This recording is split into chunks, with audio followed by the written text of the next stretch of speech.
گفتن که 2 تا انگلیسی ماشینشون خراب شده بود تو جاده، اومدن یه شتربانی رو صدا کردن که سوار شتر بشن و با اون برن. یکیشون عربی بلد بود، این 2 تا انگلیسیشون بلد نبود. پولی بهش دادن ولی تو راه ناسزا میگفت که خدا نمیدونم چنینشون کنه نمیدونم فلان. اونی که بلد بود هی ترجمه میکرد برای اون دوست دیگه‌اش، میگفت الان فلان ناسزا رو داد، چون می‌خواستن برن قاهره.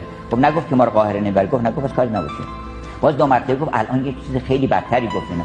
گفت ولی نگفت که ما رو قاهره نمیبره، گفت نه قاهره میبره. باز کاری نداشت، ما می‌خوایم بریم قاهره، ما چیکار داریم؟ چی داره میگه اصلا؟ آدمی که یه جایی میخواد بره تو این چیزا کار نداره که مثلا کیک باره من اگر ببینم چنین میکنم، اصلا فرصت ندارم این چیزا فکر بکنه. شما همتتون رو بلند کنید، بگید من میخوام کسی بشم تو دنیا، میخوام به یه جای بلندی برسم. همون لحظه که این همت رو کردی اصلا چهرت فرق میکنه.